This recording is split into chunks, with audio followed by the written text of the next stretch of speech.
Divine Divinity. Let's set things clear. This game is not for everyone. It's old, it's grindy, it has performance issues, it's buggy, it's unforgiving. The closest analogy would be the Minesweeper. If you move in the wrong direction, boom, your quest is broken. Did something you were supposed to do in a quest later? You fucked up. Close the dialogue while discussing a quest? You fucked up. Accidentally sold or threw away a quest item? Well, guess what? Right, you fucked up. Let's talk about technical details first. Interface in this game scales with resolution, so if you want to play at high resolution, get your magnifying glass ready, because everything is going to be microscopic. Of course you can install font's enlargement patch, maybe community, but it's only a palliative. It won't help you with the small icons, and in some places it will make things even worse, because bigger text can overlap with something else. Also, the resolution affects the camera zoom. The higher the resolution, the more you can see around your character, but you don't have any way to adjust that.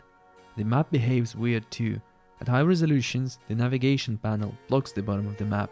As you can see, it's an old game, and obviously programmers back then didn't really think that in the future, people may use high resolution monitors. Game speed is tied to FPS. When you move the character, the game locks to 40, but if you move the camera, it's going to be too fast. So you might want to limit the FPS. Game works like crap in DirectX mode. Saves and loads are very slow. You can fix that by installing performance patch, but when you save, the save preview will have glitches. Also, you'll have to set Windows scaling to 100%, otherwise the game will be cropped. Another solution might be downloading software like CNC Draw, designed for compatibility of modern systems with old games, but you'll be essentially running software mode in DirectX or OpenGL wrapper. The only problem is that in software mode game lacks some eye candy, like water reflections, flickering from fire, and the shadows from trees are going to be rendered only when the player is nearby. For sure, the game looks better with those effects, but I think they're not a game changer. Now let's move to gameplay. At the beginning it feels okay, even interesting, it's Diablo-like, but after a couple of hours you'll understand that it's just goddamn hack and slash that doesn't require any brain activity from you. Every fight is the same, the number of enemies is enormous, and you don't have a quick way of killing and looting them. And the most enemies don't have any story behind them. What I mean is that they're simply evenly spread across the entire location. Sometimes you will find some interesting spots with little story behind them, like bandits camp, orcish camp, or some kind of an ambush, but most of the time enemies just wander forest without any reason. Poison effect in this game staggers you. You move at normal speed, then mini-stun, normal speed, mini-stun again. And if it wasn't that often, I could have ignored that, but in some areas every enemy has poisoning, and you can't kill them from far away because they're hidden underground and only jump out when you come close. Some skills simply don't work. You can put points in them and they are literally wasted, and you cannot redistribute your stats, so if you made a bad choice, you'll have to stick with it for the rest of the game. By the way, developers had good sense of humor. There are lots of funny jokes in the game. Trader menu is one of them. What idiot thought making it as 1x5 matrix would be a good idea, I cannot imagine. And the further you play, the more you have to scroll this goddamn list. Also, there is no convenient sorting and items can overlap. There is a part where you get into prison and all your possessions are taken away from you. When you find your belongings, you have to manually drag items to your inventory one by one. What a great experience. The game has a lot of keys that open something, and often you can end up with a key in your inventory without knowing what it opens, and it says something like golden key or silver key, and you can have a lot of the same looking keys in your inventory without any description. Some key lock IDs or descriptions would be great so people can understand what opens what, or at least read that on forums. As you can see, inventory management is a nightmare. Graphics in this game look fine. What's really bad is level geometry and level design. The game is too rectangular, and because of that, all levels look absolutely the same. It's better with interiors and open areas, but when we speak about caves, sewers, crypts, they lack diversity. They made by hand, but they look like they are procedurally generated. They don't look natural, they look fake. And if only they were short, but they are long, and often there are multiple tiers of them. If you wondered how deep a dungeon can be, well, in this game, it's so fucking deep. Also, the game is filled with all sorts of mazes that look completely out of place, and I cannot describe you how much they irritate. You know why people can play long games such as Witcher 3 or Red Dead Redemption 2 or GTA? Because it's nice to simply move around. Your way from point A to point B feels good on its own. Whether you drive in a car or riding a horse, you can just contemplate the landscapes in those games. But nobody wants to see the same looking mazes, and the last level requires you to clear 6 of them in a row. Before it, I even considered this game as fine, but the last emotions in the game often define a final opinion. My last emotion was boredom. That final level crossed out every good thing this game had. The story is on the positive side of things, not a masterpiece by any means. It's simple, in a good way. Personally, I think the true power of this game comes with its side quest. That's where the game really shines. Of course, the story can't compete with modern games like Witcher or Original Sin 2, voice acting fluctuates from good to bad, but you can see that they made this game with love. But of course, it's not without some flaws. First, before playing, you need to read a long PDF file included with the game that tells you prehistory of the world. I think everything you need to know should be included in the game itself. I also don't like that 2 different dialogue lines in this game can lead to the exactly same answer. Again, what's the point of them being there if they don't matter? Why the illusion of choice? Are we in a Matrix? One more thing, be aware that the story is inconsistent between Divinity games. You might think that you need to play these old Divinity games to be able to understand what's going on in Divinity Original Sin games, but it is not correct. Larian Studios retconned their lore in Original Sin 1, and then they did the same thing again in Original Sin 2. Original Sin 2 may have some discrepancies even with Original Sin 1. Via the books in game, you can learn everything you need to know about lore of Divinity. You might miss some micro references, but it's not worth struggling for 60 hours. Think about lore of these previous games just as tales or legends. These events did happen in Divinity universe, but the memory of them has faded. If the last game says that something was this way, then it's a new canon, and your memories of previous lore are just tales you heard from people across Rivellon, and people tend to forget or exaggerate things. If you accept that, your life will be easier. The music deserves the most credit from me in this game. It was composed by Kirill Pokrovsky, who wrote soundtracks for the Divinity series up until Divinity Original Sin. Sadly, he died in 2015, 1 year after release. May his soul rest in peace. Also, I like the background sound at the inn. It creates that crowded place atmosphere. Now, if you don't want any spoilers, you should probably close the video now. If you don't mind mixing pain with pleasure, well, to divine divinity. For the rest of you who values their time, I'm going to tell you everything you need to know to spare you the torture this game becomes. First of all, let me tell you about that PDF file that comes with the game. Long ago, there was an order of evil mages, mostly consisting of humans. People called them the Damned. 30 years before, Duke Hag Feral assassinated their grandmaster, but now they had summoned a powerful being into material world. This being is called the Lord of Chaos. With the help of his demons and the Damned, the Lord of Chaos almost destroyed human race. The survivors barricaded in their stronghold, Stormfist Castle. They were ready to burn the castle, but to their relief, the Dwarven army got there in time and obliterated demons, but the Lord of Chaos managed to escape. Unfortunately for the races of Rivellon, the Lord of Chaos had a lieutenant, Archmage Althring. Althring wielded a powerful weapon, Sword of Lies, which Chaos forged for him. He was as powerful in battle as the Lord himself. Warmage Reuben Feral, descendant of Hag Feral, called members of 7 races to the council. Reuben had a dream where he saw the way to defeat Chaos and Althring. He also heard an angelic voice telling him that there will be a future struggle against the Damned. He said, "So my friends, I know that we will win today, for if we lose, how could our few enslaved descendants be able to openly battle Chaos a 3rd time?" When the last battle began, united armies of 7 races managed to trick demons. They started a fight, then fled. Lord of Chaos and Althring thought they were victorious and charged the flee, but it was a trap. Armies of Rivellon surrounded them and separated from the demon servants. They still had no chance of defeating them both though. but Reuben's apprentice, Mage Ralph, used invisibility spell to come closer and shot Ulthrim with a bow in the eye almost point blank. In retaliation, the Lord of Chaos managed to kill every race leader. Only Reuben Farrell, the leader of mages, remained. He simply dropped his guard and strode to Chaos. Chaos laughed and killed him in a single blow, but it was his mistake. The sacrifice of every race leader created a powerful spell that banished Lord of Chaos back to hell. But Ulthrim was still alive, wounded but alive. Ralph took the Sword of Lies and finished him. He lifted the cursed sword and it made the damned and the demons flee in terror. Time passed and Ralph became the new leader of wizards.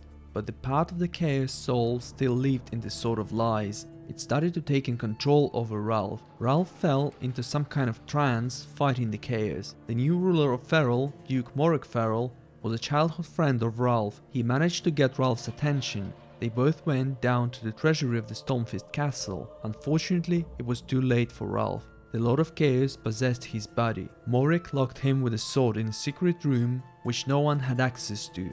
Physical body of Ralph was to die from hunger and the sword was to rest there forever. After many years, the last living member of the Legion of the Damned wrote a letter to the newly formed cult named the Black Ring. He tells them to avenge the damned and reveals that the Sword of Lies should still be somewhere at the Stormfist castle. Now let's move to the events of the game. Game starts with CGI intro in which a group of people dressed in black robes, who are actually the members of the Black Ring, attempts to execute an angel sent by the gods. At the same time, a man, who is the main protagonist, encounters an orc in the forest and starts fighting him. Man's name is Lucian. Then, the angel splits in three and escapes by turning into beams of energy. Lucian defeats the orc, but is forced to run when three more appear. Then, he was wounded by an arrow, and right at the moment when an orc is about to land his final blow, the beam of energy hits Lucian and presumably kills the orc. A white cat then finds barely conscious Lucian, licks his hand and runs away. Lucian falls unconscious.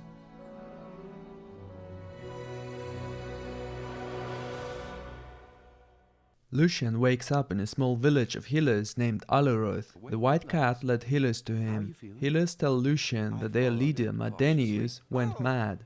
Lucian solves this mystery by exploring the catacombs beneath Alaroth. Turns out it was because a necromancer named Theleron, who died long ago, tried to force Madenius to resurrect him. Lucian resurrects Theleron, then kills him, and Madenius regains his sanity. Also, Lucian had received devices called teleporting pyramids. By using one pyramid, Lucian can teleport to another one. Near the village, Lucian meets a knight who tells him that a plague ravages in the poor district of Rivertown. Since their leader is fine, the healers are ready to help, but they need an escort because orc bandits are attacking everyone who goes through the forest.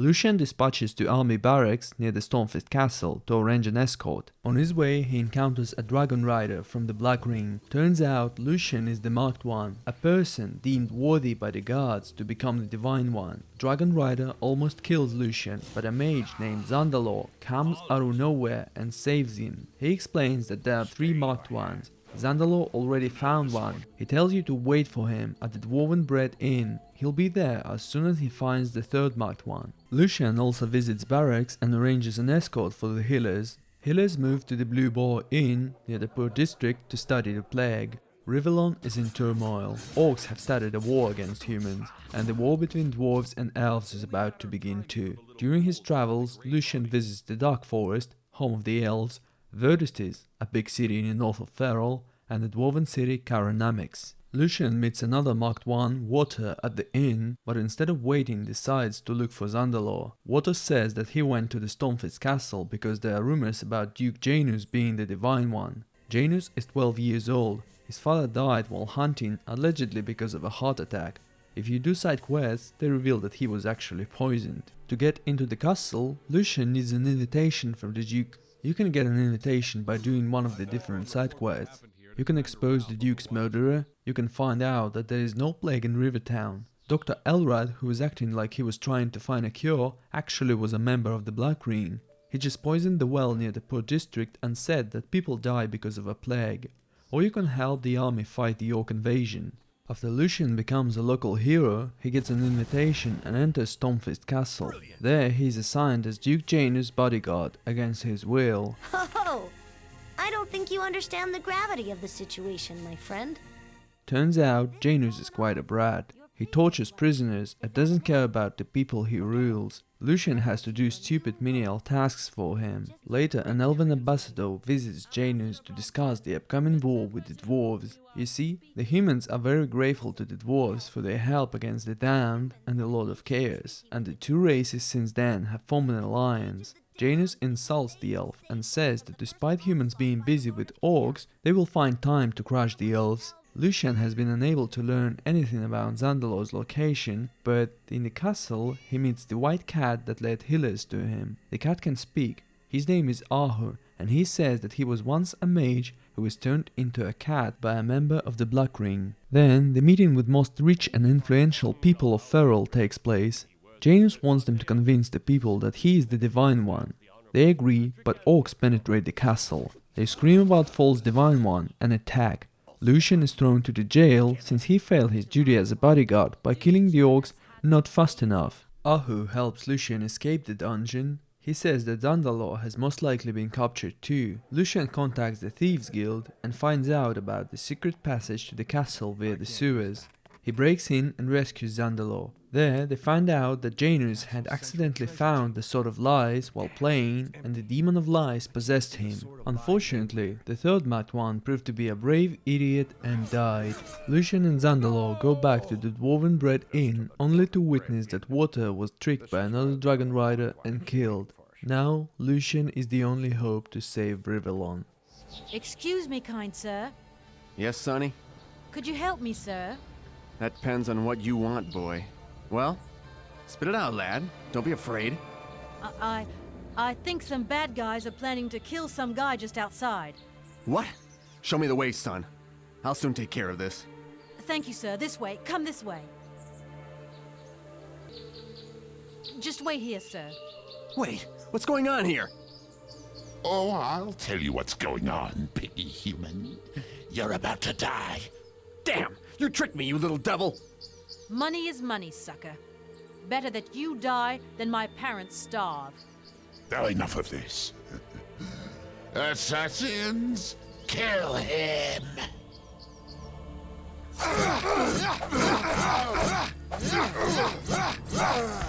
Oh, typical. This new generation of assassins are about as deadly as milkmaids. Oh well, I suppose I'd have to kill you myself.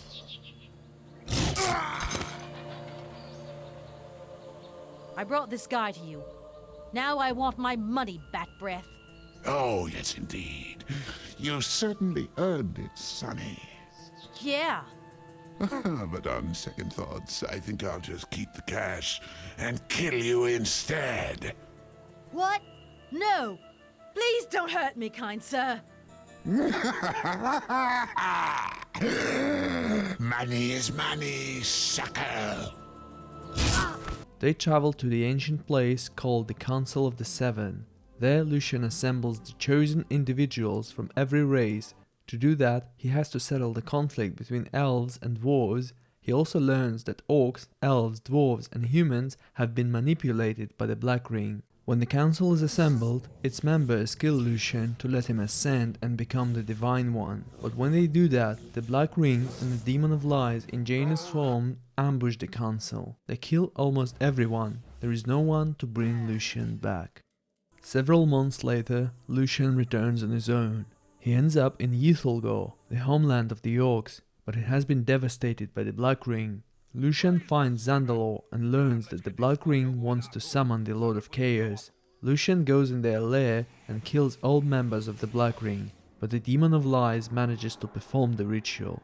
Lucian kills the demon and destroys the Sword of Lies using divine powers he now possesses. But he can't kill an innocent child who is the vessel for the Lord of Chaos. He takes the child with him and leaves the place while Zandalor and Ahu watch him.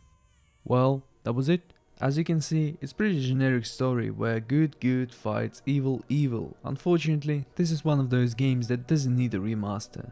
Remake? Probably, but you have to change so much that it's going to be an entirely new game.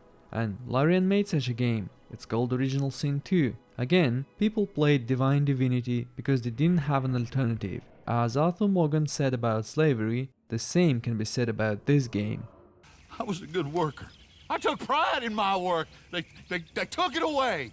Pissed on my legacy. Oh man, some jobs ain't for saving. And some legacies, Oh, they are for pissing what on. are you doing? That's my history.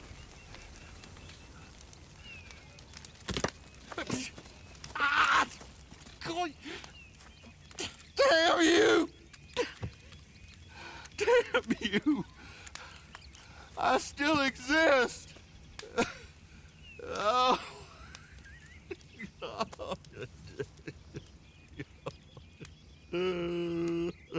That's it. Don't waste your time playing it. Have a nice day. See ya.